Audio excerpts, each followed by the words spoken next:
Hola, comunidad de Macondo, buenas tardes, América Latina, y buenas noches a las que nos ven desde Europa, que también las hay, y eso me consta. Hoy, nuevo jueves de Macondo. Hoy es uno de esos programas especiales en los que uno de los miembros del equipo titular de Macondo anda viajando y hemos tenido que grabarlo, así que no estaremos en directo. Ustedes igual vayan dejando sus comentarios que luego lo leeremos en el chat. Esperemos que no se repita demasiado, pero bueno, en estos momentos tan moviditos es casi imposible no estar viajando por el continente y atendiendo a todo lo que pasa por allá en primera línea, como suele hacer nuestro compañero Marco Terusci. Bueno, Marco Terusci hoy, curiosamente, casualmente está en Buenos Aires. En el programa de hoy, antes de ir a América Latina, volveremos a hablar de Palestina y del genocidio perpetrado ahí por el Estado de Israel esta semana en muchos medios occidentales. Parece que acaban de descubrir algo que muchas ya sabemos desde hace unos cuantos años, ¿no? Que Israel mata indiscriminadamente y que aplica una política de venganza colectiva.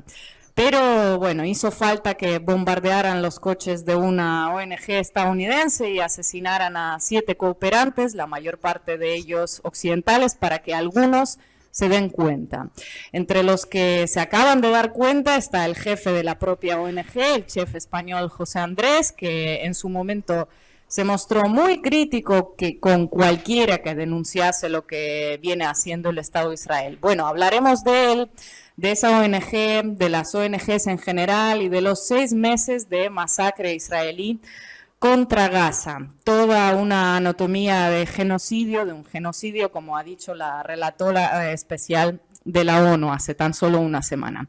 Y también iremos a Perú, hablaremos del famoso Rolex Gate, de los 17 relojes de Dina Boluarte, por las que le han presentado una moción de vacancia que parece ser que no ha pasado en el Congreso. Así que tambalea, pero no termina de caer Dina Boluarte. Vamos a ver cómo termina la cosa, así que estos análisis nos esperan hoy. Bienvenidos a Macondo. No se olviden de suscribirse al canal, dejar los comentarios y ya si quieren, si pueden, tienen ahí el botón de donaciones. Buenas noches, Ina, buenas noches, Marco, buenas noches, comunidad de Macondo. Vamos a iniciar con el Rolex Gate que está sucediendo en Perú y que de algún modo pone en riesgo la continuidad del gobierno de Dina Boluarte, incluso más en riesgo de lo que lo puso la masacre que sucedió a partir de que Pedro Castillo fue destituido y preso en diciembre de 2022. Recuerdan las movilizaciones en diciembre y enero, sobre todo de 2023, que se saldaron con, no me acuerdo cuántos muertos, pero creo que casi 80 muertos. Hay por Más una de causa, 60, sí, fijo. hay una causa por eso contra Dina Boluarte, pero todavía ella además goza de inmunidad hasta julio de 2026, que es cuando en teoría culminaría su mandato. Bueno, bien, aparecieron a partir de unas investigaciones periodísticas a mediados de marzo, se fue conociendo esto, que Dina Boluarte anda con diferentes Rolex, ¿sí? Y el pasado 30 la propia Fiscalía, bueno, una sala de la Suprema Corte de Justicia ordenó el allanamiento de la casa de Dina Boluarte. Se presentaron en la noche del 30 de marzo al 31, tocaron el intercomunicador, hablaron con el hijo de Boluarte, les dijo, aguántenme un segundito, estaba toda la policía ahí esperando, pero no volvió, no abrió la puerta, no abrió el portero. Volvieron a tocar y cuando se dieron cuenta de que no les iban a abrir, que estaban dilatando, hicieron un descerraje, es decir, abrieron la puerta a la fuerza, entraron y allanaron y estuvieron de noche hasta la madrugada en la casa de Dina Boluarte, donde no consiguieron que les diera los Rolex, pero sí encontraron papeles y cosas que comprometen a Boluarte en esta investigación. Nos acompaña hoy la socióloga Anaí Durant, exministra del gobierno de Pedro Castillo y además dirigente política de la izquierda. Todavía están configurando el audio de Anaí, no sé, bueno, sí, ahora, ahora sí parece ser que ya la tenemos. ¿Qué tal, Anaí? Muchísimas gracias por estar con nosotras. ¿Qué tal? Gracias por el espacio. Anaí. Bueno, Anaí, sí. Adelante, perdón. Lean.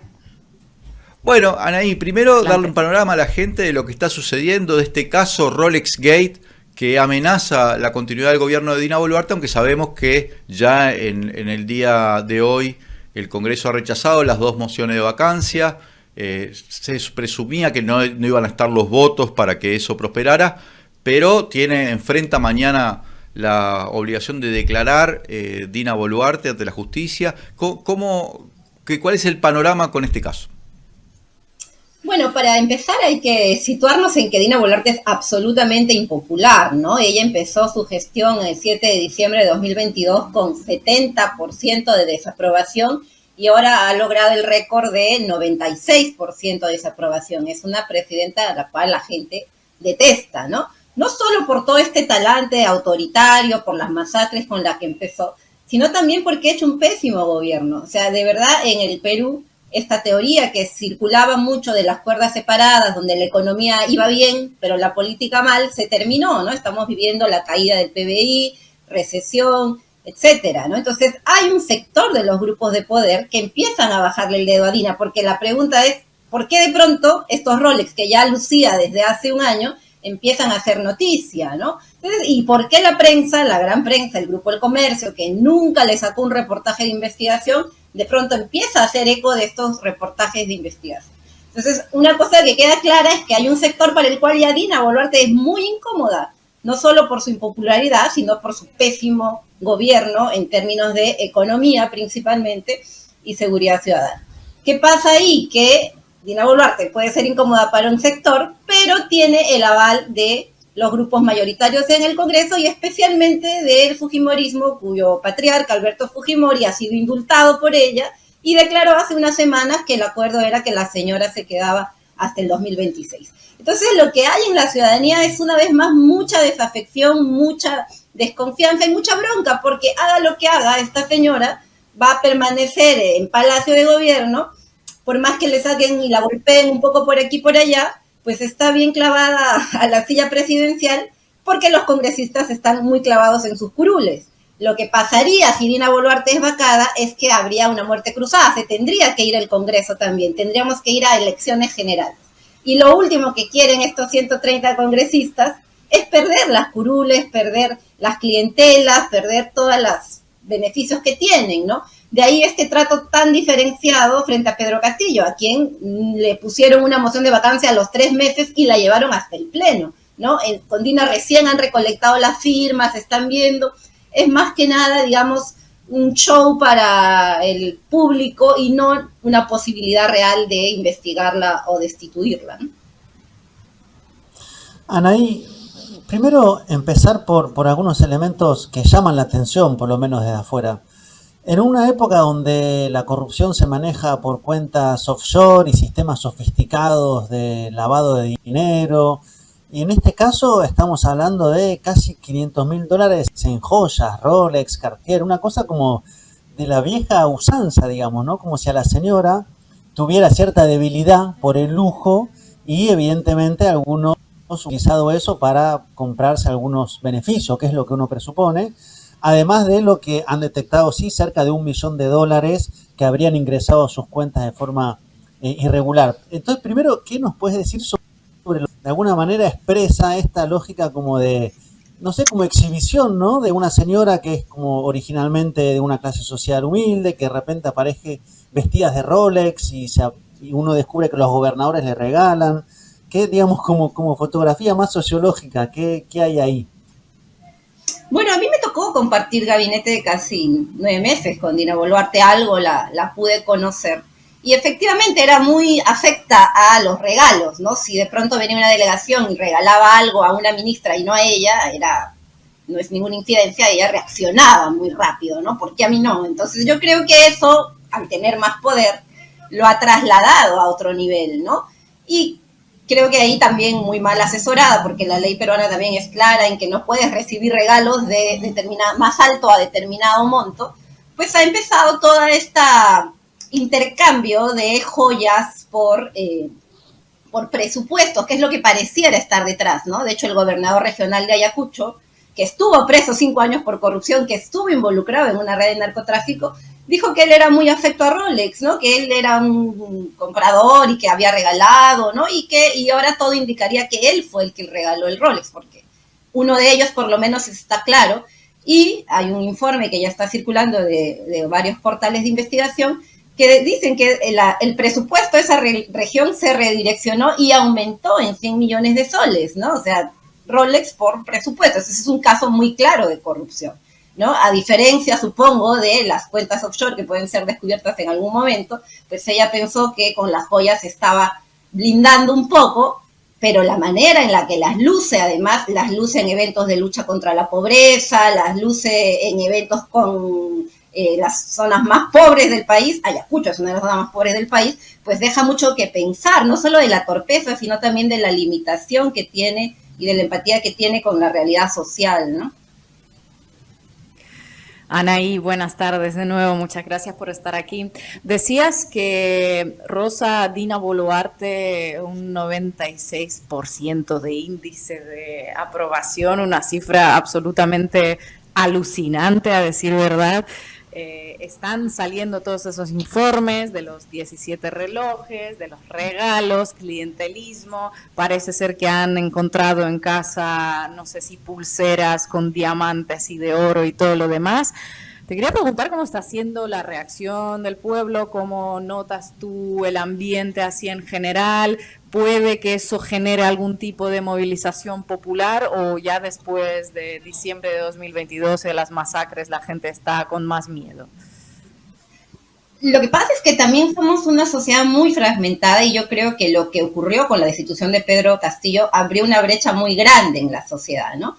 La gente, este Perú que se movilizó tras la destitución de Castillo y sobre todo también por la traición de Dina Boluarte, porque ella se comprometió en las plazas del país a renunciar si Pedro Castillo era destituido, ¿no? Y con todo el maltrato que sufrió Pedro Castillo, la casa de Pedro Castillo, y no pasó en los grandes medios, fue también allanada por la Fiscalía en Cajamarca. Palacio de Gobierno, de la parte donde él vivía, porque no tenía una casa en Lima, también fue allanada por la policía y no encontraron nunca Rolex, no encontraron nada, pero esto sirvió para la maquinaria de destitución. Entonces, hay un sector de la población, el más movilizado, este 30% del Perú rural, andino, más empobrecido que se movilizó, que ha tomado mucha distancia de todo esto, ¿no? Entonces, están, yo creo, en otro proceso quizá más organizativo, esperando otro momento de movilización, ¿no? Que fue muy golpeado, hay además 1.200 judicializados, decenas de presos de toda esa etapa. Entonces, este sector como que no ha salido a las calles, aunque obviamente sigue su malestar y su indignación. El otro sector, que es más bien las clases medias urbanas, que empiezan a reaccionar y decir, oh, también aquí hay corrupción, que Dina Boluarte no iba a ser la salvadora que ellos esperaron que sea y que va a dar un gobierno de transición, están empezando a reaccionar. Pero yo creo que y esta es quizá la paradoja y lo grave de la sociedad peruana, es esta tremenda desafección, ¿no? Esta distancia con la clase política y una bronca que se va acumulando y vamos a ver todavía hacia dónde va, ¿no? El estallido no ha tenido un nuevo momento de flujo, digamos, de salir otra vez. Y como digo, esto se va acumulando y en el rechazo a la clase política, ¿no? Hay convocada una movilización para mañana, que es 5 de abril, además se conmemora un año más del autogolpe de Alberto Fujimori, pero es como una convocatoria, insisto, un poco más urbana y clase media que las que se vivieron en diciembre del 2022 y el verano del 2023. Anaí, también llama la atención en un país como Perú, donde el Congreso también es bastante impopular y dificulta, hay una tensión permanente entre el Congreso y el Poder Ejecutivo y quién gobierna. Fue muy claro en el gobierno de Pedro Castillo, ¿verdad? Que los últimos presidentes, yo no sé, 5 o 6 presidentes peruanos, han enfrentado causas judiciales. Hay 2 que están presos, Pedro Castillo, Toledo, uno que se suicidó, Alan García, en el año 2019. acaban de indultar, pero es un indulto que ha sido hasta cuestionado por los organismos internacionales, a Fujimori. Esa permanente persecución, a veces fundada, tal vez en el caso de Pedro Castillo fue un golpe de Estado, por lo menos así lo hemos evaluado, también aleja a la sociedad de la política, ¿no? En un país donde además el Congreso también está muy cuestionado. Sí, lo que pasa es que estamos viviendo una crisis de régimen, ¿no? Una permanente judicialización de la política que termina dirimiendo cosas que no resuelve la sociedad y la política, ¿no? Y esto se agrava el 2016 cuando Keiko Fujimori no gana las elecciones presidenciales, pero gana una hipermayoría parlamentaria y empiezan a cambiar la Constitución para poder investigar un presidente en funciones, para poder cambiar también el tema de la cuestión de confianza. Entonces ahora tenemos un engendro de régimen parlamentarista que además controla cada vez más los órganos de justicia, empezando por el Tribunal Constitucional, y ahora vemos también la Junta Nacional de Justicia. Entonces es una descomposición muy grande y por eso tenemos 6 presidentes en 5 años y por eso esta permanente crisis política y este juego perverso de la vacancia por incapacidad moral, que puede ser cualquier cosa. O sea, ¿por qué sería una vacancia por incapacidad moral esto de los Rolex? O en el caso de Fujimori, en fin, o Kuczynski también con Odebrecht. Entonces no está tipificado y el Tribunal Constitucional se niega a tipificarlo porque el Congreso, que pone a los miembros del Tribunal Constitucional, no quieren que se tipifique. Así tienen la cancha abierta para vacar presidentes cuando quieran. Y la verdad, la sensación también es que esto ya no puede seguir, porque la reforma de esto no puede estar en manos de este Congreso que tiene, igual que Dina, 96% de desaprobación y que la gente quiere ver fuera. Y de ahí la demanda de una asamblea constituyente, de revisar estas reglas de juego que impuso el fujimorismo en el 92 y que estos últimos 6 años han ido cambiando. Hace 2 meses cambiaron 50 artículos de la Constitución desde el Congreso. Entonces estamos en un deterioro total, en una descomposición total de las reglas de juego, del sistema político, de las instituciones, ¿no?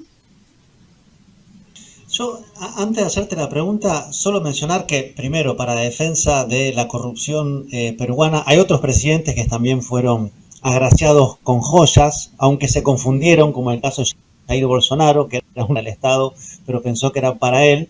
Y en el caso estaba revisando de Pedro García, que lo mencionabas, Leandro, le habían regalado un Rolex también el gobierno de Corea del Norte, pero lo declaró al asumir. Acá el tema es que los Rolex fueron apareciendo a medida que pasaban los meses. Y hablando de aparecidos, se acaba la pregunta, el que apareció de Fujimori, como una suerte como de espectro que vuelve del pasado, se pasea por las calles de Lima y tira unas declaraciones como bombita. Primero dice que bueno, que lo de Vladimir Montesinos fueron algunos errores que cometió, que quién no tiene sus errores, bueno, son cosas que pasan, pero dijo sobre todo que Dina Boluarte se va a quedar hasta el 2026, que Fuerza Popular y el fujimorismo, como si fueran cosas no exactamente lo mismo, están trabajando en esa línea, lo cual, digamos, uno presupone que generó una suerte de revuelo político. La primera pregunta es, ¿tiene poder Fujimori y en qué medida? Y si efectivamente hay un acuerdo de ese sector de poder real para que Boluarte termine su mandato. Bueno, sí, yo creo que Fujimori demostró que tenía un poder aquí, ¿no? De hecho, hay una serie de grupos dentro de Fuerza Popular que al ver que Keiko pierde consecutivamente 3 elecciones, están voceando a Alberto Fujimori, ¿no? Hay pintas que dicen Chino vuelve, ¿no? Que podría ser, por lo menos, encabezar la lista al Senado, ¿no? Y lo que habían dicho era que él estaba ya en enfermo terminal, prácticamente iba a salir a morirse, y lo que lo vemos es muy activo y dando línea política. Entonces, efectivamente, él ha dicho que hay ese acuerdo para que Dina Boluarte gobierne hasta el 2026. Es muy cómodo para ellos porque la que da la cara es Boluarte y el fujimorismo cuando quiere la golpea un poquito. Pero yo veo difícil que se pueda completar eso. Quizá la sacan en el 2025 porque la ley dice que un año antes de las elecciones generales puede irse sin disolver el Congreso. El Congreso ya no se disolvería. Y para este tipo de congresistas que tenemos, bastante pedestres, pensando más en su sueldo mensual, yo creo que ese sería digamos, un incentivo, ¿no? Ya pueden vacarla, destituirla, porque ellos no se van a disolver un año antes de las elecciones y asumiría a alguien interno designado por el Congreso. Pero Fujimori ha tenido este rol, ha abierto sus redes sociales, su TikTok, está queriendo tener un protagonismo político, porque la derecha peruana y el fujimorismo también tienen una crisis, ¿no? No tienen un liderazgo claro. Keiko es siempre un riesgo, podría perder otra vez las elecciones. Y de ahí que también estén aguantando un nuevo proceso electoral y aguantando a Dina, porque la ley dice que si Dina se va, ¿no?, en 6 meses máximo debería convocarse a elecciones generales de presidente y congresistas. Por eso esta vacancia no va a prosperar, yo creo que no va a prosperar, ni siquiera va a llegar al pleno posiblemente, ¿no? Y vamos a seguir en este juego pues quizá un tiempo como parte del tira y afloja para conseguir más beneficios de los grupos de poder, porque finalmente Dina está haciendo toda la agenda de Keiko Fujimori, presentó como candidata del 2021.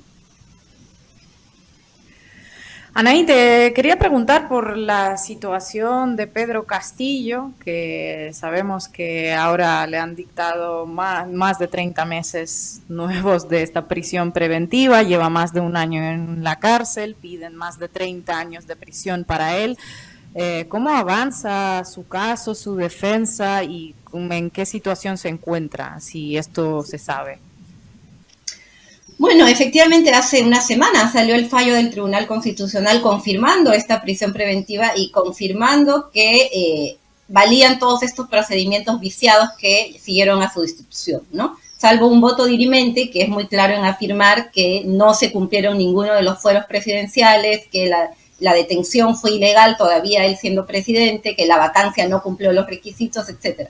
Pero hay, sí creo, un consenso de toda la clase política, incluyendo sectores de izquierda, en que se mantenga en prisión, ¿no? Y lo que es, digamos, distinto o que puede dar un nuevo paso es la decisión de Castillo de decir que se debe empezar a organizar un partido político, ¿no? Después de casi los 2 años de decir restitución, se ha dado este paso y se está empezando a hacer estas organizaciones políticas que, digamos, reivindican un poco su gobierno, reivindican también la movilización popular, etcétera, ¿no? Pero no va a ser fácil porque el Congreso también tiene la mira contra Pedro Castillo y la gente que estuvo cerca a él, ¿no? El 10 de abril, el otro jueves, se va a votar la inhabilitación contra Aníbal Torres, que fue premier de Pedro Castillo y que era uno de los voceados, podía ser por lo menos una cabeza de lista al Senado o incluso un candidato presidencial, ¿no? Entonces es muy probable que también sea inhabilitado. Entonces el Congreso también está jugando a eso, a inhabilitar rivales políticos y facilitar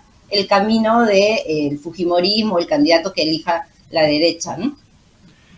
Anaí, ¿cuál es el panorama de la izquierda? Entiendo que en el Congreso los que estaban pidiendo vacancia era Perú Libre, pero se ha desdibujado mucho, no sé en realidad qué papel cumple en este momento, pero ¿cuál es el panorama de la izquierda? ¿Cómo se viene preparando? ¿Qué es lo que se viene haciendo para, en la eventualidad de que haya un proceso electoral anticipado o que se llegue al 2026, tener una presentación competitiva? Bueno, el panorama es muy terrible. Lamentablemente yo no veo una opción de izquierda viable en este momento, ¿no? Perú Libre le dio el voto de confianza a Dina Boluarte el mismo día que fue la masacre de Juliaca. Hoy se desmarca, obviamente, pero sigue en la mesa directiva del Congreso con el fujimorismo. Entonces yo creo que es una opción que la gente ya ve como parte de lo mismo, ¿no? Ellos también sostienen a Dina Boluarte y no quieren irse. Han presentado la moción de vacancia porque saben que no va a haber los votos, ¿no? Más como un gesto a la platea que como una posibilidad real. Lo mismo con las bancadas más socialdemócratas, como Juntos por el Perú, ¿no? Que también decían que Dina iba a ser un gobierno de transición, tenían esa esperanza.